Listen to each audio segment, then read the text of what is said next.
8-1 is the Pythagorean theorem and its converse. Do you remember what a converse is? No. My shoes. If I say, remember, guys. Remember, we can talk about our so if I shoes. say, Because I'm worried if, Truett, sit down and take notes with me. If I say, if the wind is blowing, then the trees are moving. The converse would be, if the trees are moving, then the wind is blowing, right? So it's switching the if and then. That's not what our focus is, but I'm just telling you there is an original Pythagorean theorem, and then there's the converse to the Pythagorean theorem. So here's what we know. If you know two sides of a right triangle, okay, the length of two sides of a right triangle, this only works with right triangles. You can find that third side with the Pythagorean theorem. So I didn't even bring notes. Let's hope that I remember what I put in here. These two sides, we call these legs, okay? The ones that are touching the right angle. So A and B, those are your two legs of your right triangle. Do you remember what you call the side across from the right angle in a right triangle? It's called your hypotenuse. Oh, that reminds me of the Key and Peele episode. Okay. Now, this is where it's super important that you have the right pieces in the right place, okay? The hypotenuse, the one across from the right angle, is always your C. It's always the one that's by itself. So in the Pythagorean theorem, it says if you have a right triangle, then a squared plus b squared will equal c squared. So the length of one leg squared plus the length of the other leg squared will equal like the one right there, this leg squared. like the first one, would it be 24? No. What did you do? Well, either 7. Oh, are you trying to figure out those? Yeah. No, those are two separate problems. Oh. Yeah, solving for x versus if I give you all three. So with this, okay, there's what's called a Pythagorean triple. That's just a set of three numbers that always will make a right triangle, okay? The most common Pythagorean triple is 3, 4, 5. If I say 3 squared plus 4 squared, it equals 5 squared, right? And your calculator is your best friend on these. 3 squared is 9, 4 squared is 16, 9 plus 16, equals 25. Okay, that is a Pythagorean triple because it makes the Pythagorean theorem work if you have those three numbers. Okay, another common Pythagorean triple is 5, 12, and 13. 5 squared plus 12 squared is 169. 13 squared is 169. Okay, if they are equal, when you square the first two and square the last one, it's a Pythagorean triple. 8, 15, 17 is a pretty common Pythagorean triple. 7, 24, 25 is a very common Pythagorean triple. 6, 8, 10 is a very common Pythagorean triple. So there is an infinite number of Pythagorean triples, but these are the ones you'll see a lot with me. Okay, these are the ones that we use probably the most. The reason there's an infinite number of Pythagorean triples is because you can take any triple, like 3, 4, 5, for instance. Okay, and if I multiply every piece by the same number, so if I multiply by 3, and then I multiply by 3, and then I multiply by 3, you get a new triple. 3 times 3 is 9, 4 times 3 is 12, 5 times 3 is 15. That's another Pythagorean triple. Okay, so that's why there's an infinite number, because you can multiply by anything. If I multiply by 100, 3, 4, 5 times 100 is 300, 400, 500. That's another Pythagorean triple. Okay. Any questions on that? No. Okay. So what you're going to have to do, and this is probably what you'll do the most in today's lesson, is figure out what is the missing piece here. Okay. So if you look at this triangle, do you have 2 legs right now or a leg and a hypotenuse right now? 2 legs. You have 2 legs, okay? When you have 2, you can always find the third. So if I was going to set this up in the Pythagorean theorem right now, what would I do? A squared plus 15 squared equals x. Yes, 8 squared plus 15 squared equals x squared. Okay, write that down. Oh, it's 17. Yes, how did you figure that out? Is it 1,004,000? You looked at the triples. Look at this. I'm so proud of you, Luke. Look at this. 8, 15, what? He used the fact that he knows a Pythagorean triple already to know that that third one is going to be 17. However, you don't ever have to memorize the Pythagorean triples because you have a calculator and your calculator will help you. So don't stress if you didn't see that. But I got Okay. 1,004,400. Then you plugged something Do I have in a high wrong. five too, Luke? Did you multiply? It has to be 8 squared plus. 15 squared. Okay, so take your calculator. 89. Right. Okay, take your calculator and plug this in. 8 squared plus 15 squared. Plug it in to your calculator. 8 squared plus 15 squared. It's 289. Yeah, it's 289. 289. Okay, now I'm going to show you how to do this on your calculator so that your calculator does the work for you and you don't have to punch in new numbers. Are you ready? Try it again. Wait, 8 squared plus 15 squared. Not square root, squared. I got 289. Okay. Now here's what you're going to do on your calculator. Do you have 289, Isaiah? No, I was trying to look for the. 8 squared is the x to the second power. Do you have it? 8 squared plus, okay. So here's what I want you to do. Leave the 289 on your screen. Don't clear it when you're done. Leave it on your screen, okay? Now you're gonna hit these buttons. Second, Wait, what? and then the x squared button, which is actually gonna square root. And then you're gonna hit second again. And then you're gonna hit the negative key, which is gonna give you A and S, okay? So with 289 on your screen, Whoa. right? Whoa. That's how you're gonna take the square root. What this is doing, listen, you have two options. If you do it this way every time, it's taking the square root of the last thing that was on your screen. If you don't like that, then you just do this part of it. Second square root, and then you type in this number, 289. You may do it either way. I like this way better because then you don't mistype anything. It's just what was on your screen already. Second square root. Did you find it? Holy freaking. Okay. Huh? That's bananas. Okay, so with Wait, so 289 on your equals screen, 17. This is nibbling. right? That's when you plugged it in, you got that. Okay, so now here you go second. The square root What's going on? second I'm possessing and your the dog. answer. So that's taking the previous answer and Scared. square rooting it. Okay, so second square root, second answer. Okay. Did everyone get it? I don't got The buttons worked, yes? Yes. Okay, so you get x equals 17.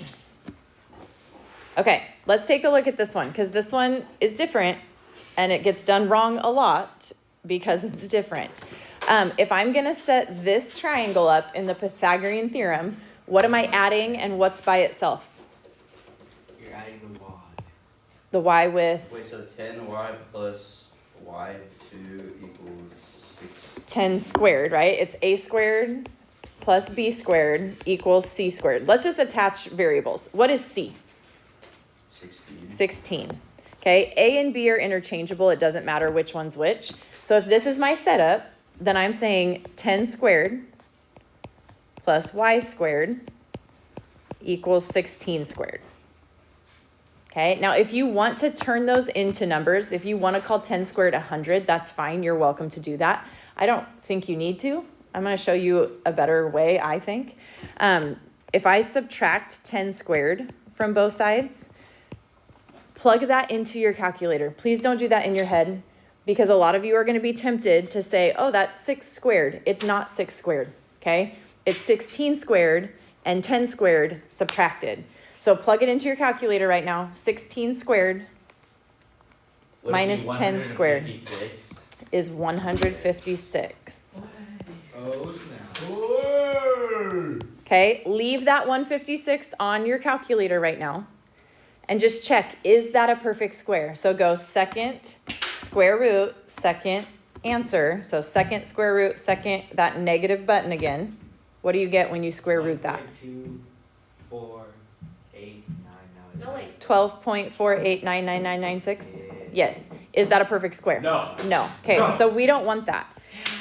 When we square root both sides, we want to see, is there, see, here's where our simplifying radicals comes into play. Because we don't want a decimal answer. We want simplest radical form. I can't take Okay? it No, anymore. it's not. This is the math we just did. The voices. Okay, so what do you do to see if there is a perfect square that 156 is divisible by? You dance. You take your numbers, right? All the perfect squares. This is why I said I would write this at the top of all of your homework, One state Adams. right? So 156 divided by 81 doesn't work. 156, did you try them all? No, I just put the numbers. 4 is the one that works. So 156 is divisible by 4, and then you get 39. 39 is not divisible by any of these. So 39 is not a perfect square, and it is in its simplified form. So what is your answer here? 2 rad 39. Yes, 2 times the square root of 39 is the value of y. So we write 10 squared plus 2 rad 39. Nope, you just write y equals 2 rad 39, right? Because we were just trying to solve for y. So tell me what y is, this is y. You could, Right, like the whole, like, you don't have to put it back into the Pythagorean Can we theorem. say this is The a only ones I remember, the only As perfect what? squares I remembered was like 4, 9, 16, 181, that's it. What? I said the only perfect squares that I remember was like 4, 9, 16, and then like 81 and 80. Mm-hmm. That's why I write them down. Makes more sense if you write them down. Okay, this one. You lean a 12-foot ladder against a house. Did I leave this on your notes? Yes, okay. Yeah, Yeah, you did. so here's your 12-foot ladder. Okay, this is a right angle then. Oh, I remember. How high Ouch! does it reach? It says the base of the ladder is 4 feet from the house. Okay, so you have this triangle, right? Oh, shucks. Holy guacamole. How can you put that into the Pythagorean theorem? You have to do what we did in the last problem. Right, what's I don't A, wanna B, and do- C? What's your C? I'm not X. doing that. 12. Hey, It's it's that 12. guy again. C is always the one that's Who's that? across. No. It's Ed No, Sheeran. do not knock. C is always the one that's across from. That's so rude. That is so rude. I was asking. Um, an attractive I wasn't man. talking to you. I was talking to him. What did I do? No, Isaiah just pointed at them as they walked Oh. past. Rude. You know Um, I did touch your window. 12. so you set this up. 4 squared plus x squared equals 12 squared. That's a cool looking truck. Okay. What's your next move? Mine is cool. Take away 4 squared, right? So you're going to take away 4 squared on both sides and then plug that into your calculator. 12 squared minus 4 squared 28. is 128. Okay? So x squared equals 128. What's your next step to solve this? Second. Plug in the X. perfect squares. Second. And. Right? Okay, so see if you can square root it. You cannot. And it doesn't work out to a nice number. But here's the thing. Look at this problem. Round to the nearest 1/10 of a foot. Whenever it's a real world situation, you get to round. 11. Okay? So you would plug this in, and what did you get? 11. But to the nearest 10th? 11.3134. So to the nearest 10th, it is 11.3 feet up the wall. Oh, snap. Okay? So when it's a real world problem, they'll say round to the nearest 10th. Oh, All the other times, they'll say put it in simplest radical form. Okay? Would we get knocked down if we don't put like the units of measurement like on a question? I usually take off a half a point if you don't give me the units. Okay, last thing here. I don't like being the class. The last thing here is the converse of the Pythagorean theorem, which just flips it around. So the Pythagorean theorem says if a triangle is a right triangle, then a squared plus b squared equals c squared. This says if a squared plus b squared equals c squared, then it's what kind of triangle? A right triangle, right? So they're going to give you numbers and they're going to say, is it a right triangle if those are our lengths? What do you do? Set them equal, set them up. Set them up how? Pythagorean theorem says, Square plus b, plus 30 squared. oh, that pen is terrible. 5 squared. So in the Pythagorean theorem, we are going to say, knock it off, Forrest, 12.5 squared plus 30 squared, does it equal 32.5 squared? Okay, we're asking the question. We don't know right now if they are equal or not. Truett, with me. What did I do? I don't know. You look like you're on your phone back there. No, I'm holding my pencil. Oh, well, My phone's right here, look. write this stuff down and do it right along with us. Okay, so plug this into your calculator. 12.5 squared plus 30 squared. 1,044. But you gotta No. put second and ands. 1,056.25. No, you don't have to do that on this one. Oh. You have your numbers, right? We're just checking, are they equal?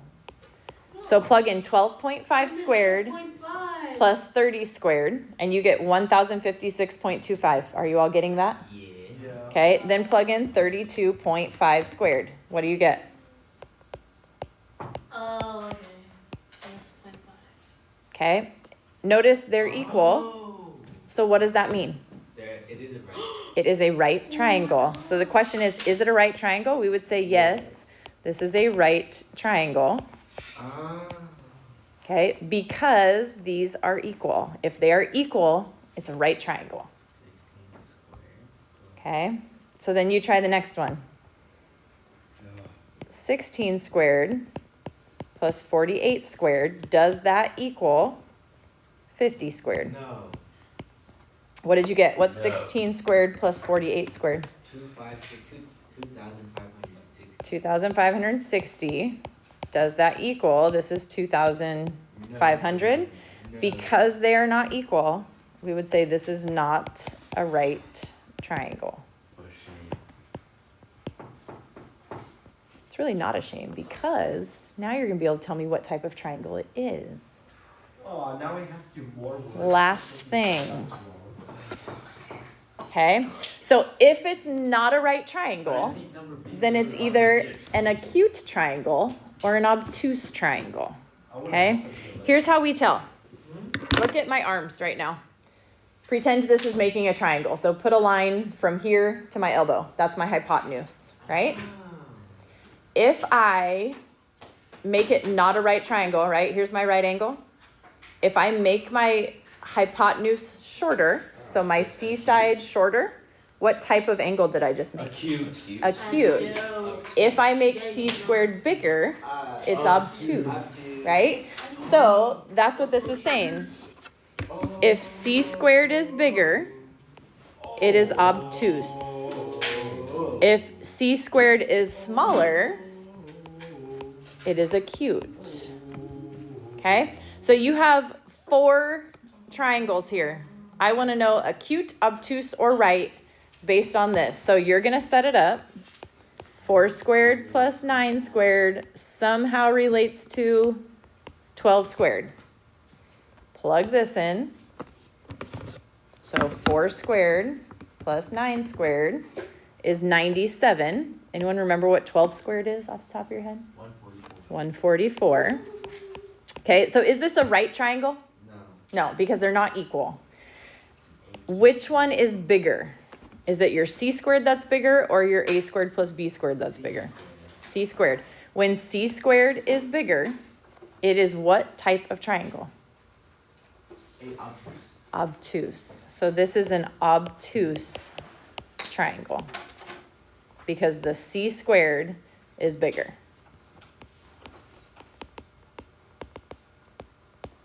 Right? That's this setup. If c squared is bigger than a squared plus b squared, it's obtuse.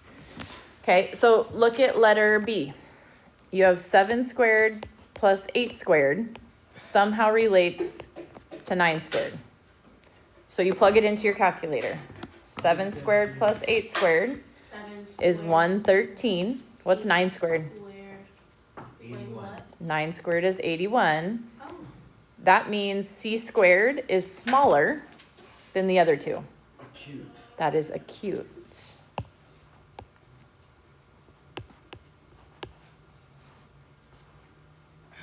Okay, you try the last two. Acute, obtuse, or right. All right, what did you get for C? Acute. Acute. Is that what everyone got? So 12 squared plus, oops, turn it on. 12 squared plus 13 squared is 313. 15 squared is 225. So the c squared is smaller, right? That means it's acute. What'd you get for D? Right. That is a right triangle. Right. Were we 7 right? squared plus 24 squared somehow relates to 25 squared. And they both come out to 625. So when they are equal, Who's who? that is a right triangle. That lady right there. The dogs are It's out. my cousin, guys. We've been over this. That's your Dogs are cousin? out. Yes, Mrs. Ramirez. She runs the preschool. Dogs. She's the director of the preschool.